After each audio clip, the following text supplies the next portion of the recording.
I would like to give you a little history. What we're talking about today is a book that is in the making, and that I gather you are also interested, maybe even excited about it. It's a book that is been around for a long time, and some of you might not remember how it all started, so let me give you a little history. In the 80s, Virginia Satir was doing workshops, training programs, month-long training programs in Crested Butte, Colorado. And Virginia had trainers to help her. And those trainers were in triads. And one triad that was there was Jane Gerber, Maria Gomori, and John Banmen. And after we'd been there for 2 years, 3 years, one of us decided maybe we should write a book about what this is all about. So we started writing a book with Virginia.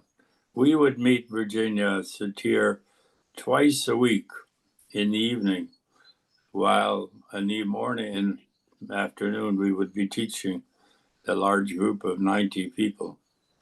And so we started writing this book. And we would then check in with Virginia in the evening, so about some of the ideas. That's how it started. Then after she died, we hadn't finished yet, so it took until 1991 to have it published. So we have a book that's published in 1991, and usually when there's a good book, sometimes it has to be revised, and our book never got revised because we had at least one of the 3 members objecting to revising it. And so it hasn't been revised until now.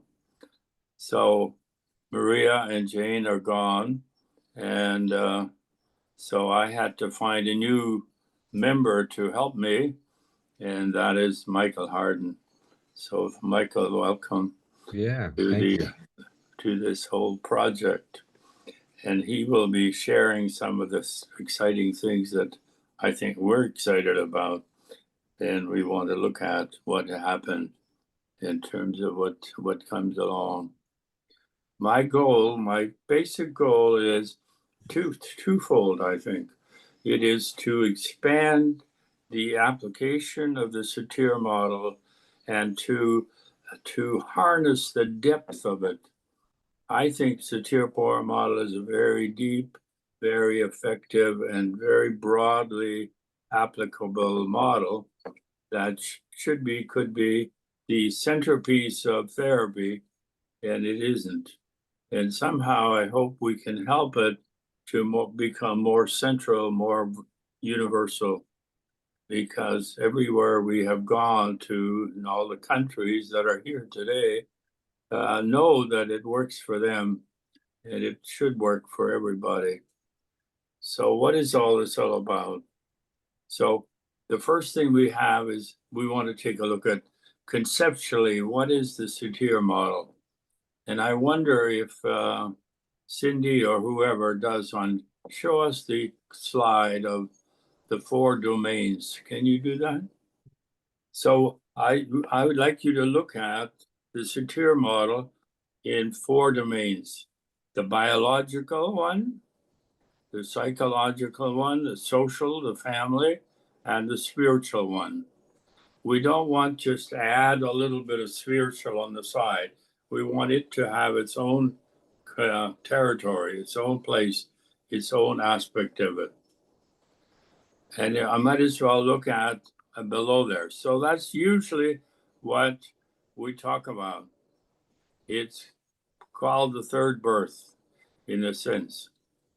But Virginia, after she died, she left us a whole bag or a whole box of notes, handwritten, typewritten by typewriter on the notes. And it was called The Third Birth. She was going to write the book on third birth. That hasn't been written yet. It might still become a reality. But at this moment, Third Birth book is in note form of 740 pages.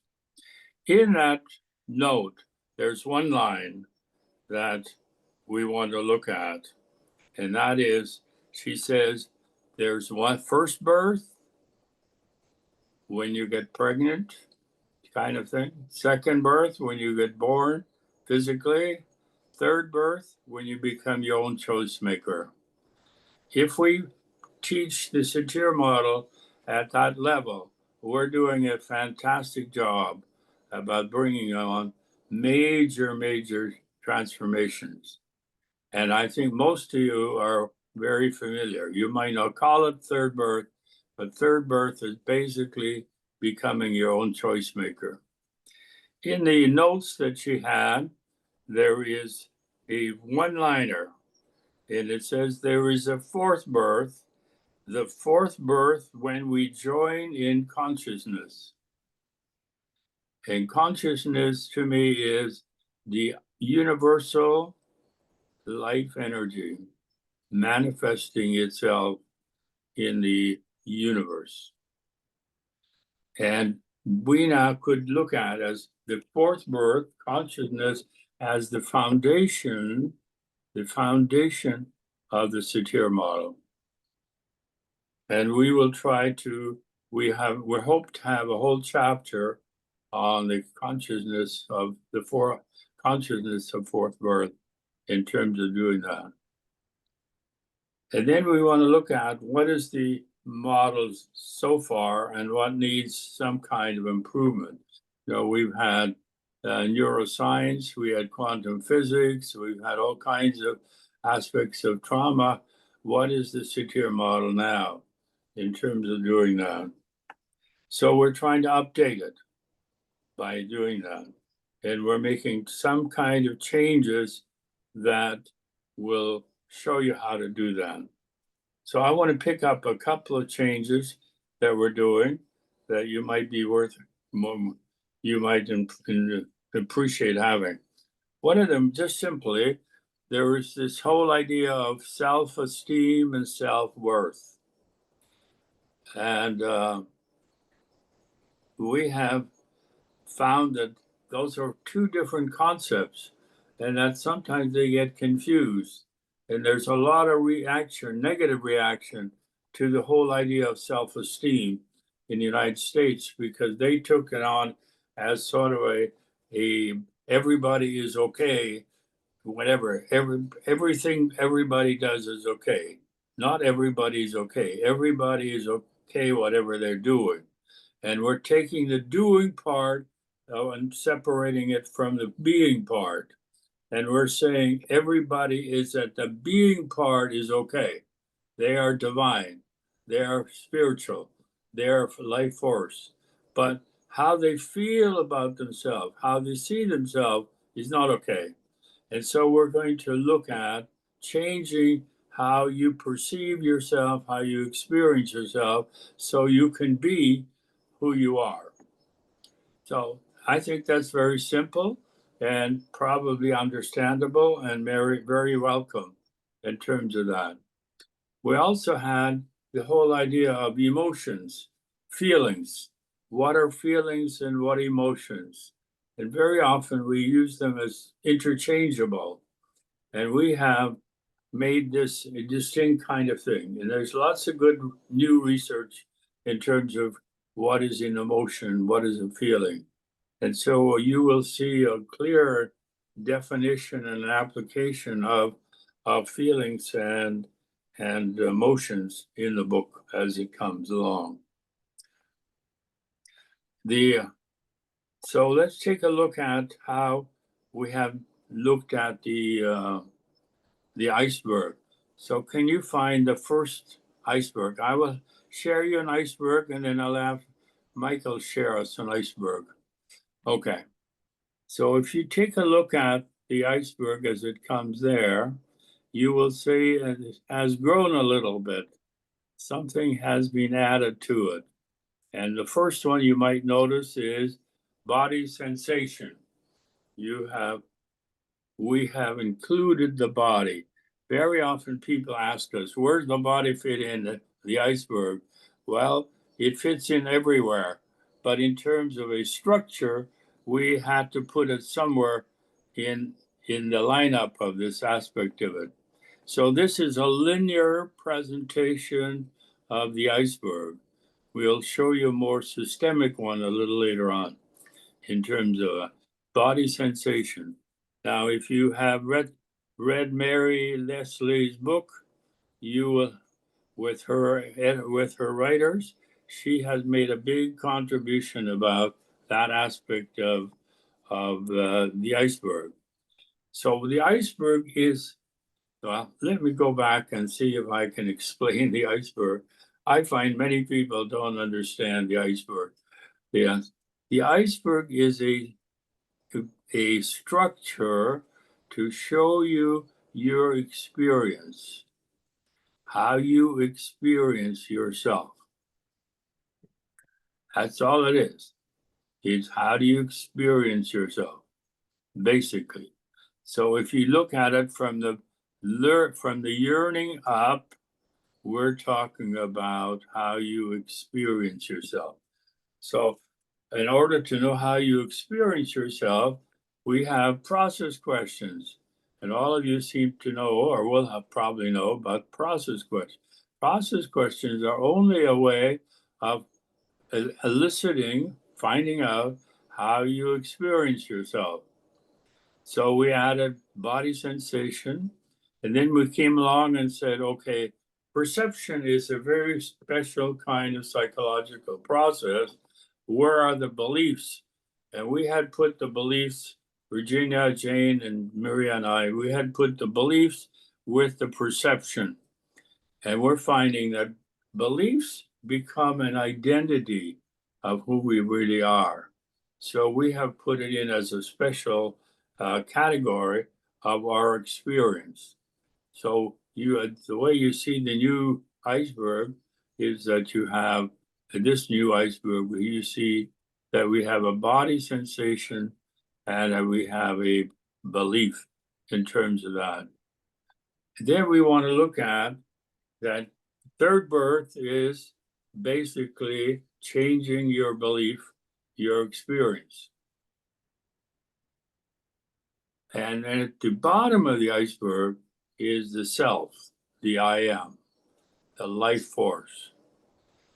So when we talk about, and I hope that Michael, you'll talk about congruence, the congruent part then is when you experience who you really are. And if you are divine, then you will manifest that life force that I am. So you're in harmony right throughout the idea of each part of the iceberg. So to me, then the iceberg is a structure of how you experience yourself, and that you, in third birth, that you become in charge of your own experience.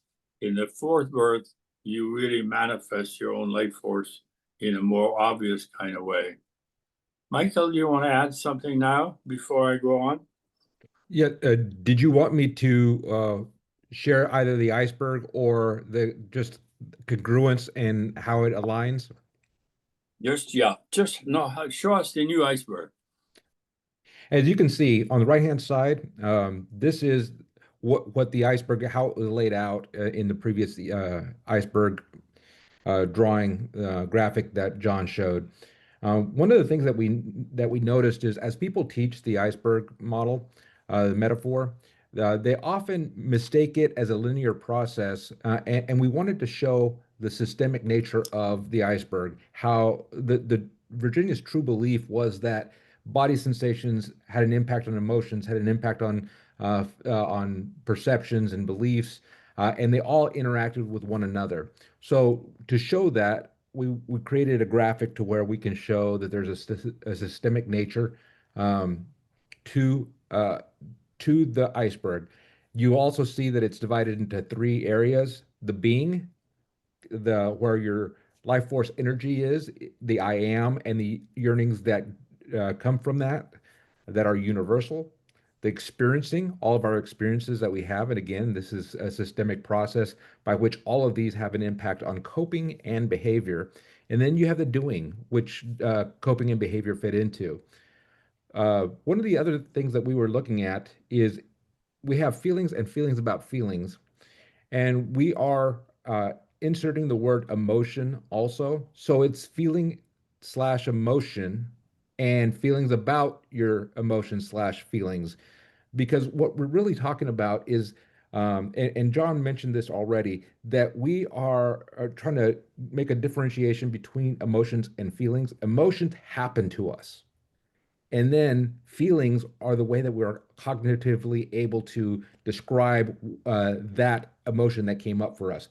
Emotions happen, and then we describe and share what our experience of that emotion is by speaking a language of feelings. So that being inserted just so that we can make that distinction also in the iceberg. John, do you want to say anything else about No, that's good. this That's graphic? good. All right. So another aspect that has been one of the bigger looks of was is congruence. We really looked at what is congruence, and remember we talked about so-called three levels of congruence, and it really doesn't kind of fit what the reality is all about. So we have spent a lot of time on saying, okay, how can we explain congruence in a more comprehensive kind of way in terms of that. So we want to get away from this communication level, this very shallow kind of communication level of I communicate congruently, that I say what I say and I see what I hear and all that, and make it into a deeper experience and a deeper goal. And I think Michael has a very good explanation. So I'll turn it over to you, Michael. Give us a new sense of congruence and appreciation of it. Sure. So let me share this graphic here real quick. The black line going all the way across is the universal life force energy that's ever present. Some call it the divine.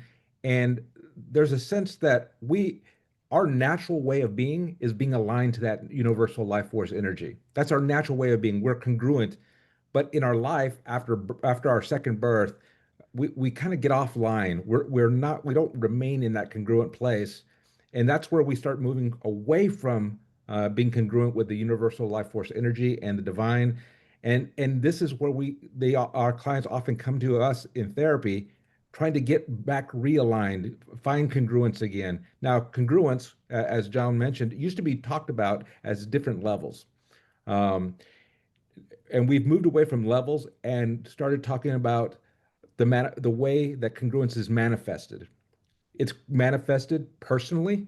So we have this personal experience that can be understood in our iceberg, aligning our I am through our yearnings all the way to behavior. Are we able to attain what we're seeking as far as meeting those yearnings? Then you have a relational manifestation of congruence, where this happens in relation to others. And this is a really important part of how congruence manifests. Where we used to talk about communication, this is really, we're talking about how we relate to others. It goes way beyond how the words we use and the stances we take during stress. And it's about how we relate. And of course, how we communicate and how we cope is included in that. But it's larger in that we're expanding this to help us understand how life force energy is manifested as congruence when we relate to others. And then the third way it manifests is through the I am.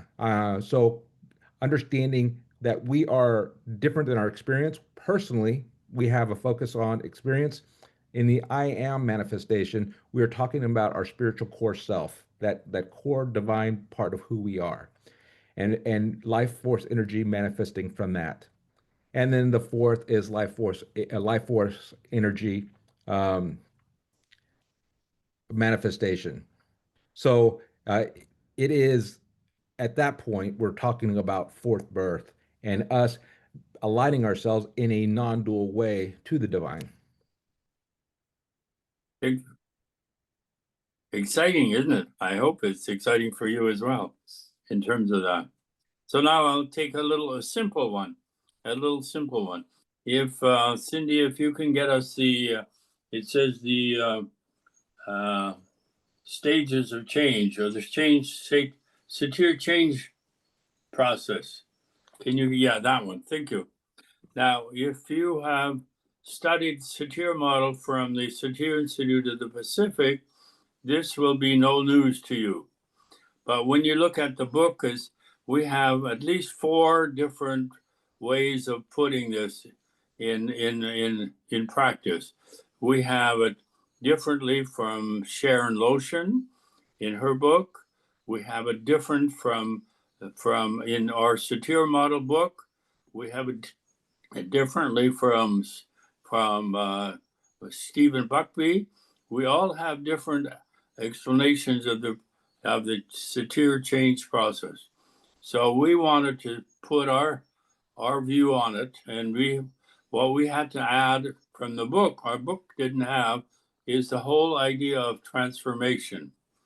So when you look at it, there is a status quo, an old status quo, and that used to call this disruptive kind of energy. We had called it foreign element, and when we took this whole idea of foreign element to other countries, there was some objection to that term. So I think this is Michael's idea of calling it disruptive energy, and with some resistance and all that. That's pretty understandable, except that when you get to come to chaos, we have a real major expansion of how chaos is an important component in terms of that and what that all means. Everything from chaos theory to some destructive things to some very positive aspect of it. And then we need a transformation before we can do an integration. So it might not be anything new, but I think we'd like to have a very more common concept of the changes in terms of doing that. So we're correcting I think we're correcting what we omitted in the book. And sometimes people say, well, why did Virginia leave it out? What's your idea? Why did she not have it in her aspect of it? And my explanation, which might not be true, but my explanation is that she took it so for granted that change was taking place with whatever she did. She didn't even mention it. And so I think we're very much in line with what she thought, but not what she sometimes taught. So I think Stephen Buckby has shown you some videos where Virginia talks about this without talking about the word transformation. So for us, it's a clarification, not a major change. Michael, what's your sense on that one? Yeah, so the other thing is we've taken some of those concepts, and one of the things that we've also heard from different countries is Virginia Satir's model in some countries are not even seen as systemic. So one of the things we're also looking to do is add an element of systemic language within the change model. Are you seeing the change model right now? Okay, so you see we have words like disequilibrium to explain the chaos, and of course, chaos is still a part of the definition. Um, we have transformation as a standout portion of the stages of change. However, you will see here we have tried to integrate some language from systemic models. That way, people understand it as systemic, where the intent was always to understand the world in a systemic way. It is a core part of understanding Satir's model. Do you see any similarity between the pictures and the speaker? Do you see any? And it looks like the same guy, Michael. I see myself in my work and Satir's work, so it just happens. Uh, oh, good, good, good. Well, now let's go to a major shift from our major addition to our stuff. And that is, we want to move the stances from a communication level to a survival level. And when you look at using stances as a survival, this is the survival base aspect of it. Remember that Virginia talked about three motivators sometimes. She talked about survival, growth, and relationships as being the three components or factors that are driving us. Okay? Survival, growth, and relationship, connection with people. And so we want to move the whole field, this whole tremendous contribution that a lot of people use as claiming, sometimes even claiming it as theirs, of not just communication, but survival. So we looked at, this is an old story that we looked at the new possibilities of different connection between self, other, and context. And if you're a mathematician, you might say, well, there are more than three, or there are more than four. There could be more than that. And so when we looked at if we had more possibilities, what would they turn into? And we found some aspects of behavior of survival that weren't quite well covered into the old stances. So we have added some. So, Michael, that's your job. What Okay. are, what are we what are we adding to the ongoing stances at the survival level? Sure. So we notice, what you'll see here is you'll notice placating, blaming, um, and the irrelevant, distracting stance was always part of Satir's model, the way she talked about it. I know that John can give you a background on what we used to call super reasonable. One of the discussions that I've been able to be a part of, just listening to the background, is super reasonable almost gives it a sense that it is reasonable, which is really good to be reasonable. And now you're super reasonable. But the truth is, the stance is more pseudo reasonable. It's not really being reasonable. It is hiding your own emotions. It's not honoring of the other person. So we are talking about being pseudo reasonable.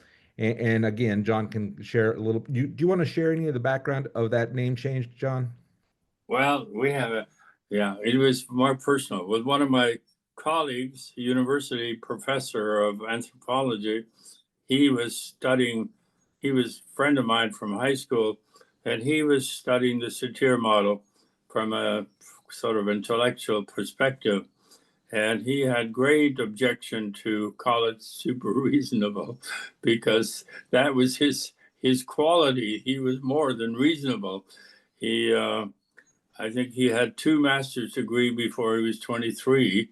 So he was a little super reasonable, all right. And so he objected to it and brought it to my attention. And when we looked at it, I think he had a very good point. And he suggested to call it pseudo reasonable.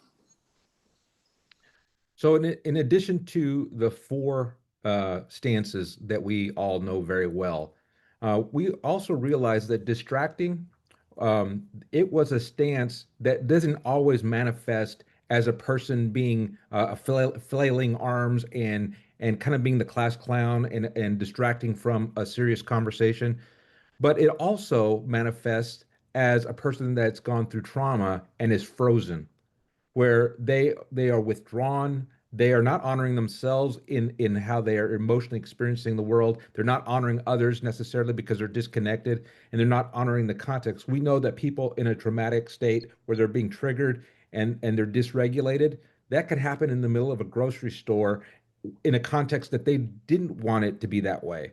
And so we know that their relevant stance has other manifestations, and we wanted to represent that in what we're now calling an irrelevant frozen stance. So there's an irrelevant distracting stance and an irrelevant frozen stance.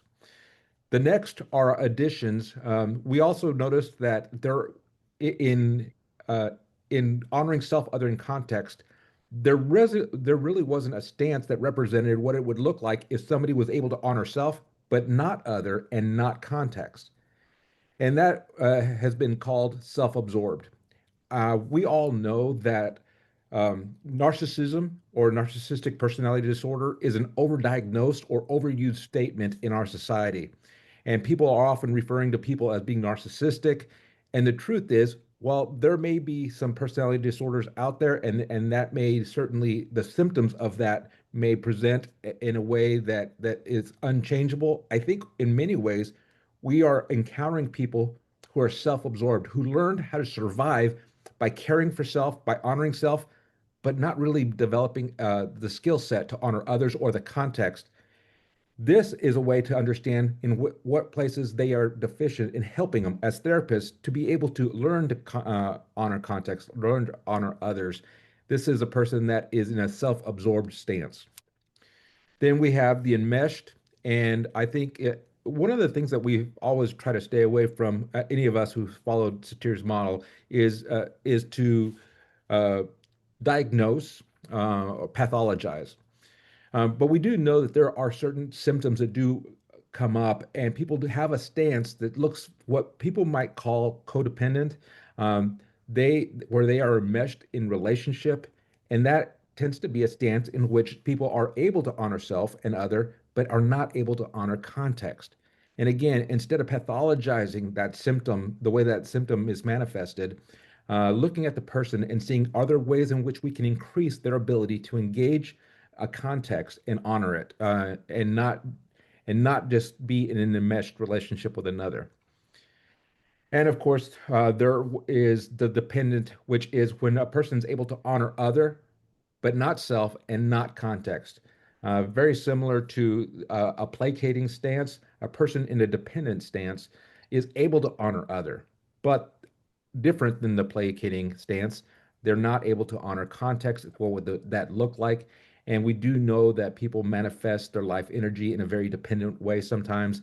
We know that people get into these relationships in abusive relationships. And we want to just make note that is a stance and a way of people trying to survive those terrible situations. And having that option for people to understand what a survival stance may look like in which somebody cannot honor context or self. Well, I hope that makes it clear. Yeah, we played with the diagnostic titles for a while, of course, as they manifested, but Virginia didn't use them, and so we try to avoid them. Like the frozen part is the very catatonic state of mental illness, which is very popular when you go into a mental hospital. You will see people just stand there and see do nothing. So by calling it frozen, I think we can avoid those kind of clinical uh, definitions. Okay, let's move on to something else in terms of that. Okay. So part of looking at how to bring about change and transformation, we came up with the idea some time ago, 2019, is how if we look at people as in different categories and different prototypes. So we came up with the idea of icebergs, different icebergs. So what came out of this was a definition of 5 icebergs would probably give us enough differentiation so that we could focus on specific manifestation of life energy. And so we have this that we have picture to show you how that looks like. All right. So this might take us a little time in terms of doing that. So you look at 5 icebergs. Each of them have the I am, the self. And so it's from bad to worse, to bad to good. It goes directional. It's directional to the right. And so iceberg 1 is, I'll go over it slowly and then can repeat myself. The first one is when people are suffering, and the second one should be surviving, not suffering. There's a typing mistake. So think of number 2 as survival. So it is there. Okay. My glasses. Okay. We have a third one in terms of in charge. And that's what we basically work towards. We're working towards being in charge. Iceberg 3, third birth. I'll go over them a little later. And then we go from iceberg 3 to iceberg 4. We co-create our own reality in a positively, so that we are not only in charge of our experience, but we create our own experience. And then we have the oneness experience. Now, my research team have made an estimate of how people are in general in terms of that. So we say we have about the 10% population is in the iceberg suffering.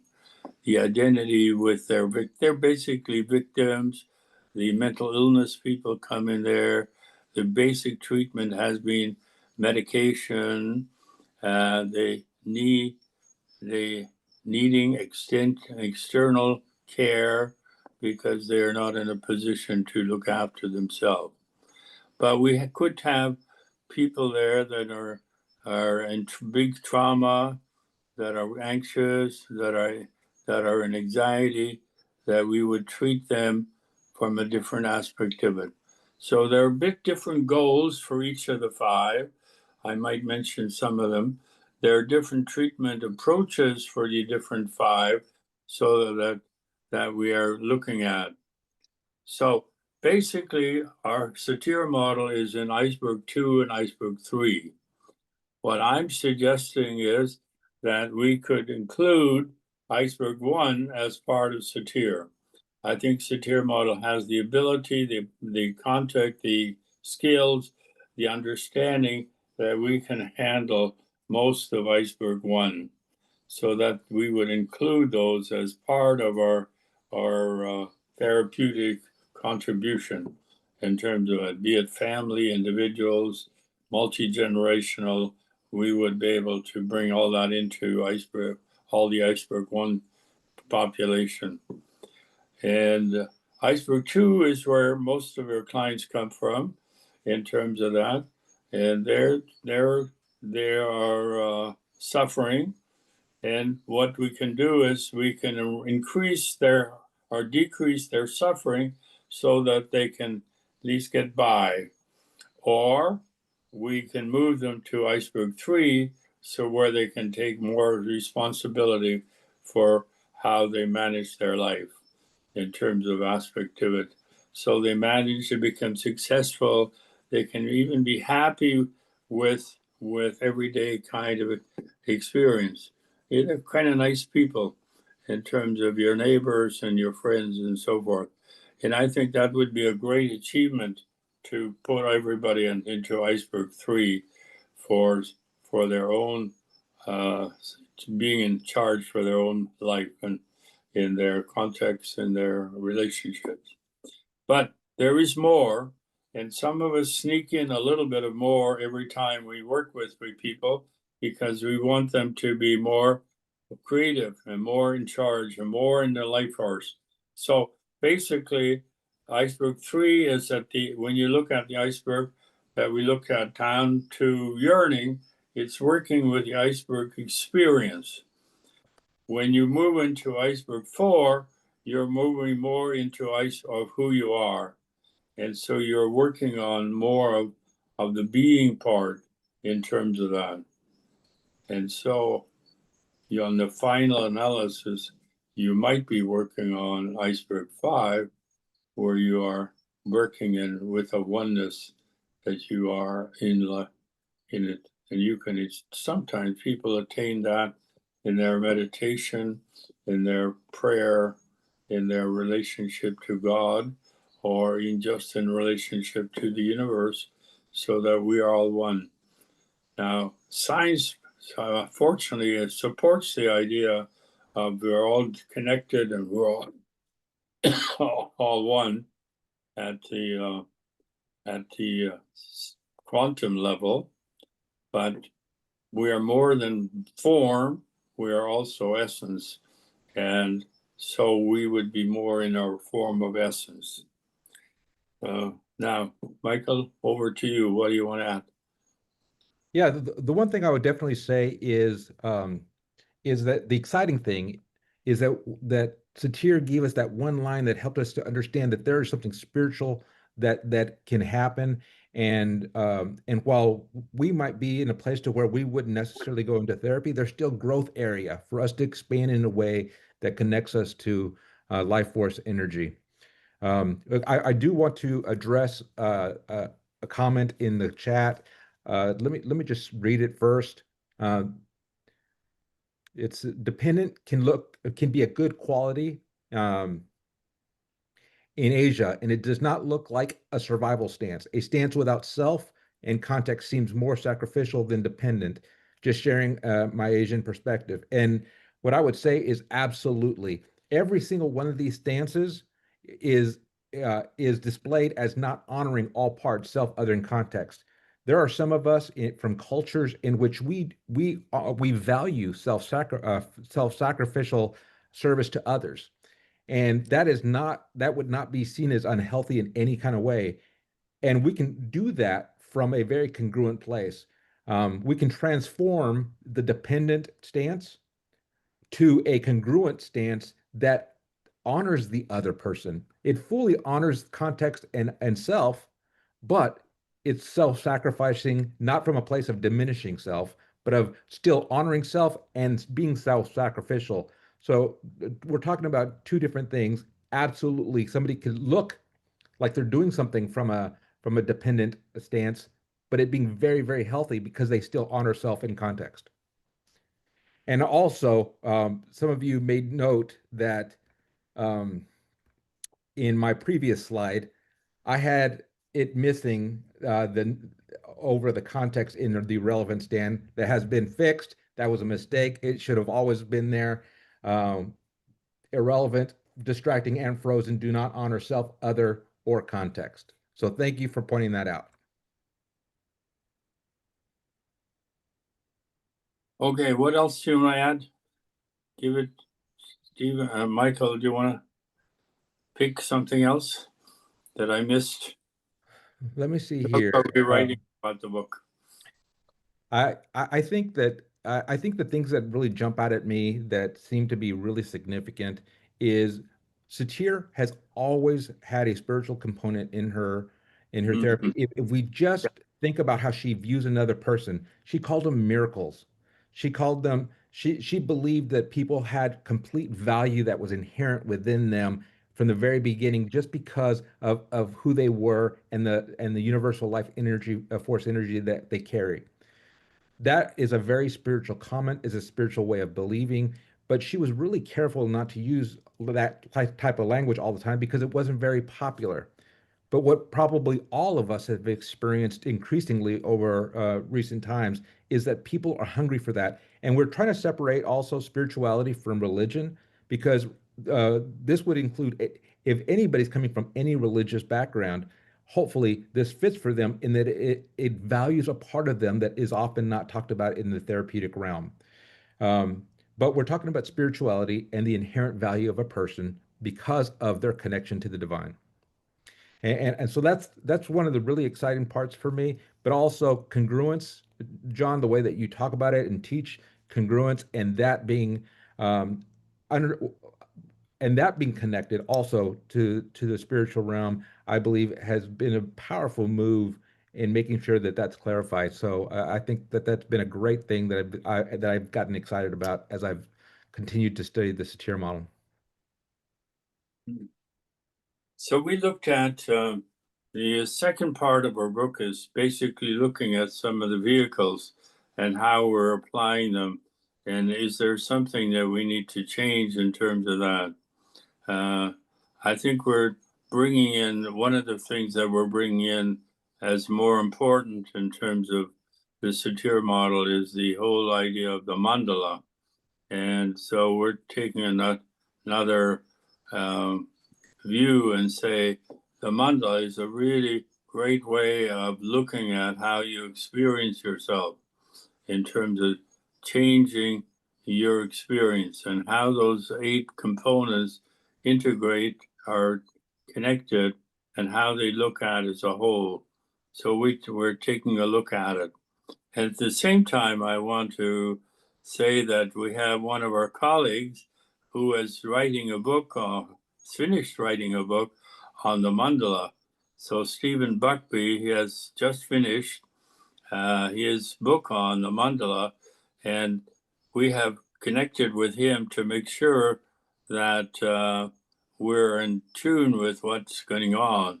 So in a matter of months, I hope, you will see a new book come out on the Satir Mandala.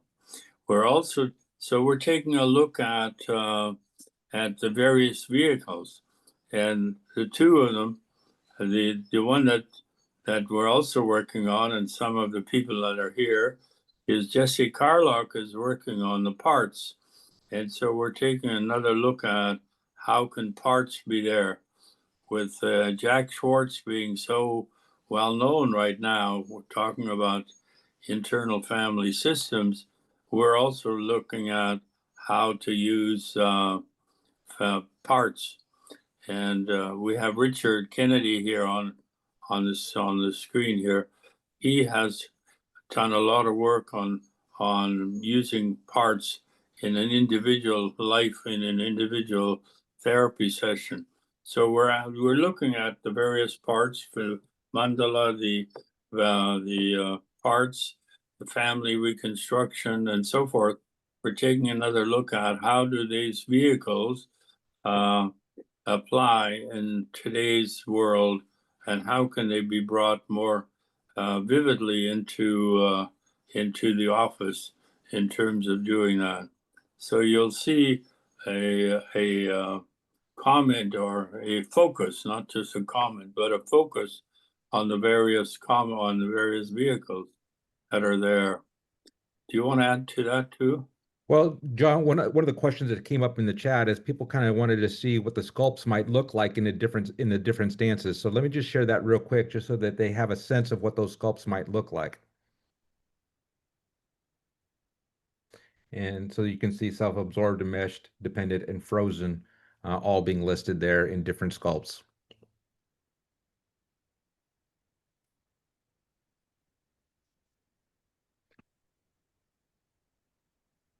All right.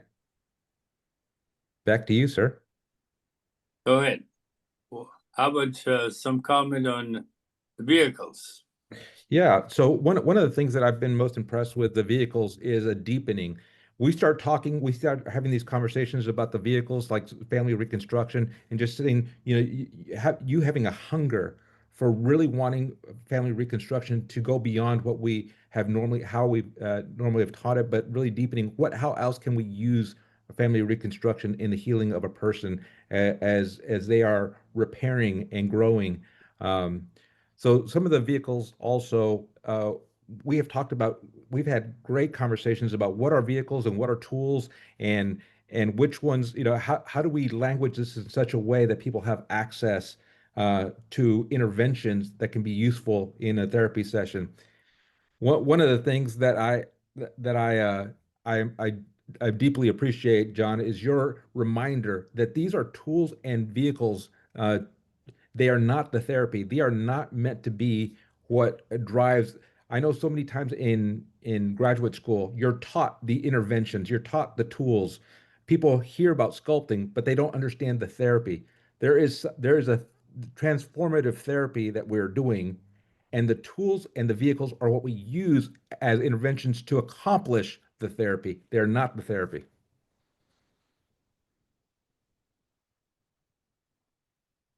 Eileen just asked about ingredients of our interaction. That's there too, Eileen.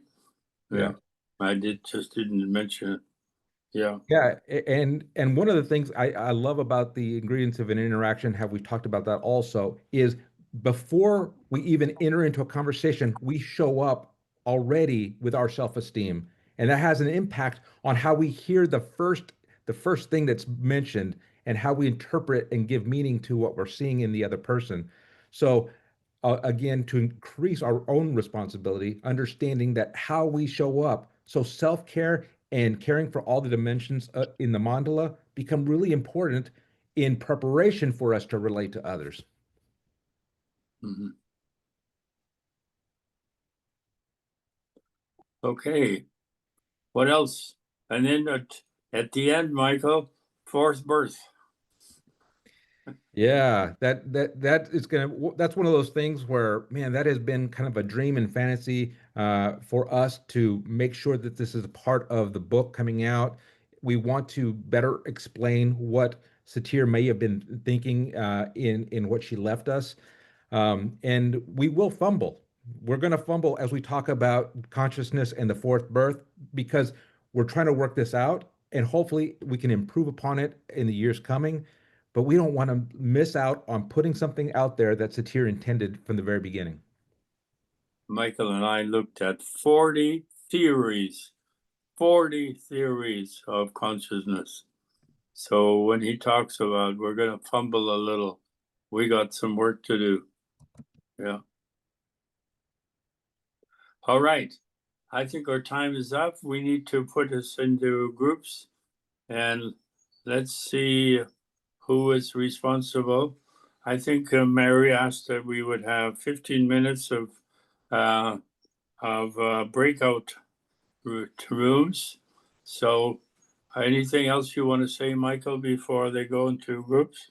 No, I'm just so thankful for everybody's participation, people coming here, people being interested, and we can't wait to put this book into your hands.